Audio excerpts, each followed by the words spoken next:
मंदसौर में ग्रामीण पत्रकार सम्मान समारोह आयोजित। मंदसौर में 21 जनवरी 2025 दर्पण की चमक न्यूज के 8 वर्ष पूर्ण होने पर एक भव्य ग्रामीण पत्रकार सम्मान समारोह का आयोजन मंदसौर स्थित नवेधम रेस्टोरेंट में किया गया। इस समारोह में जिले के विभिन्न ग्रामीण क्षेत्रों से पत्रकारों ने हिस्सा लिया और उन्हें सम्मानित किया गया। समारोह की शुरुआत भगवान श्री राम और मां सरस्वती के चित्र पर माल्यार्पण कर की गई। इसके बाद सभी अतिथियों का स्वागत पुष्पमालाओं से किया गया। इस अवसर पर पत्रकारों को शील्ड और प्रमाण पत्र से सम्मानित किया गया। समारोह में प्रमुख अतिथियों के रूप में मंदसौर विधायक विपिन जैन, समाजसेवी विनय दुबेला, अनिल कियावत अध्यक्ष पंछी बचाओ अभियान, हसीना हुआ दलोदा, सुनील बंसल, समाजसेवी नारूभाई, समाजसेवी राजाराम तंवर, समाजसेवी वर्दी चंद कुमावत सहित कई अन्य सम्मानित व्यक्ति उपस्थित थे। इस दौरान सभी अतिथियों ने अपने उद्बोधन में पत्रकारों को महत्ता पर प्रकाश डाला और उनके कार्यों की सराहना की। इस अवसर पर पत्रकारों ने ग्रामीण पत्रकारिता की भूमिका और चुनौतियों पर भी विचार व्यक्त किए। वहीं कार्यक्रम का संचालन नरेंद्र त्रिवेदी ने किया। वहीं आभार पत्रकार अकरम अंसारी ने माना। KBS टीवी न्यूज मंदसौर से अमन सिंह चौहान की रिपोर्ट।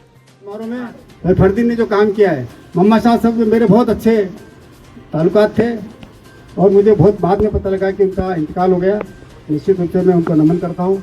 और जो फरदीन ने काम किया है, बिना अर्थ के सब अनर्थ है। निश्चित रूप से काम करता रहे। हम हर समय इसके साथ तन मन और धन से साथ है। शहरी क्षेत्र में तो पत्रकारों का सम्मान हमेशा होता रहता है, पर ग्रामीण अंचलों के पत्रकारों को कितनी असुविधाओं का सामना करना पड़ता है। ग्रामीण क्षेत्र में चाय भी नहीं पिलाता है। यहाँ तो क्या है कि शहरी क्षेत्र में जैसे पत्रकार दिखा, अरे भाई साहब आओ लो चाय नाश्ता है। दर्पण की चमक, मेरे चेहरे पे अगर कोई कालिक लगी है तो आप सबका दायित्व है कि उस कालिक को जनता के बीच दिखाना। पर कुछ मेरी बात को कोई भी अन्यथा या बुरा नहीं मानेगा। आज के आपके इस मीडिया के युग में कुछ पत्रकार ऐसे हो गए हैं कि अपने दर्पण पे काजल लगाकर सामने वाले का अक्स उसको दिखाते हैं कि तेरा चेहरा काला है। तो निश्चित रूप से हमारा दायित्व है कि उस कांच को हम फोड़ देंगे। उन लोगों के लिए सम्मान की बात है और मैं आज आपके लिए जो सम्मान समारोह रखा उसके लिए आप सभी को शुभकामनाएं प्रेषित करता हूँ।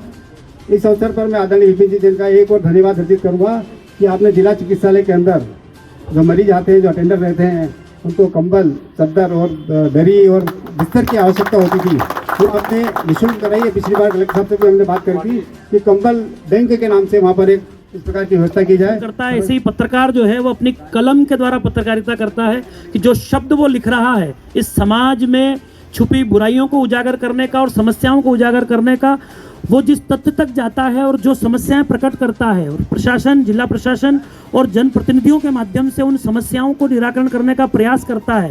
दर्पण की चमक, ये एक बहुत अच्छा अखबार पिपलिया मंडी से निकलता था। इसके संपादक हुआ करते थे चंद्रशेखर शर्मा।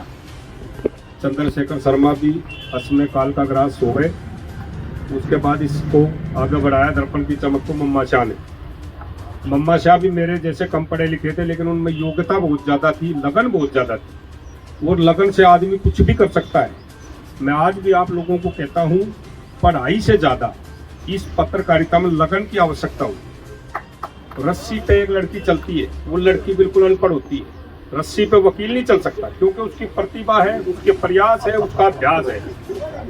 करत करत अभ्यास के जड़मती हो सुजान, रसरी आवत जात के शिल पर पड़त निशान। मतलब प्रयास से, अभ्यास से अपन हर काम सीख सकते हैं। अपने पढ़ाई लिखाई की जरूरत नहीं। पढ़ाई लिखाई की सिर्फ 10% जरूरत है इस पत्रकारिता में, मंदसौर की पत्रकारिता में, और 90% मेहनत की आवश्यकता। मैं आज भी आप लोगों को कह रहा हूँ, 90% मेहनत करो, 10% पढ़ाई जो। लेकिन क्या करो, मालिक के यहाँ कुछ मंजूरी ऐसा था कि उनको उससे पहले ही उनको ले लिया। मैं कभी भेजना था, अगर मेरी कोशिश भी पूरी रही और इस बच्चे की कोशिश पूरी रही कि वो जैसे तैसे बच जाए, लेकिन ये मालिक की कृपा थी कि वो बचा लेते। शाह जी, आज विशेष अवसर है। इस दर्पण की चमक चैनल के 8 वर्ष पूरे हुए और 8 वर्ष होने पर उन्होंने कुछ नया करने की ठानी। उन्होंने कहा कि भाई मैं अपने चैनल का नाम तो आगे बढ़ाऊंगा ही, लेकिन गांव में जो चमकते हुए सितारे हैं, जो स्वयं तो चमक बना ही रहे, लेकिन जो गांव में अच्छा होता है उसको भी आगे अपने समाचार पत्रों के माध्यम से, अपनी लेखनी के माध्यम से, कहीं समाज में कहीं त्रुटि है, किसी भी व्यवस्था में कोई त्रुटि है, उसको भी अपनी कलम के माध्यम से आगे समाज के बीच में लाना और प्रशासन के समक्ष लाना और समस्याओं का समाधान करना। आज पूर्ण हुए, इसके लिए बधाई, शुभकामनाएं भी। और वास्तविक में मैं देखता हूँ, मैं तो दलोदा का सरपंच था, तो यहाँ बहुत सारे पत्रकार बैठे हुए, ओकार भाई छोटे छोटे पत्रकारों को लेके आते थे। और वास्तविक में ये बहुत मेहनत करते हैं, क्योंकि आए दिन गाड़ी लेके न मोटरसाइकिल पे। फरदीन भाई भी इनके पिताजी जैसे, मेरी बधाई है, शुभकामनाएं। इनका ये पेपर पत्र बहुत आगे बढ़े, उन्नति करे, ऐसी मेरी हार्दिक शुभकामना। और इनने एक बहुत अच्छा ये भी कार्यक्रम रखा है, सम्मान कार्यक्रम, तो इसके लिए भी आपको बहुत बहुत बधाई, शुभकामना, धन्यवाद। निश्चित रूप से फरदीन ने एक बहुत सुंदर सा प्रयास किया है। अपने पूज्य पिताजी को याद करना, 8 वर्ष पूरा होना, और उनकी जिस प्रकार की शैली क्षेत्र में थी पत्रकारिता के कारण, उसी को आगे बढ़ाने का आपने सुंदर सा प्रयास किया है। मैं अपनी ओर से मम्मा शाह जी को याद करते हुए, उनको स्मरण करते हुए, उनको प्रणाम करते हुए भाई फरदीन को शुभकामना व्यक्त करता हूं कि आप इसी प्रकार से अपने पूज्य पिताजी की इस क्षेत्र में जो समर्पण किया है, जो काम किया है, उसको याद करते रहें।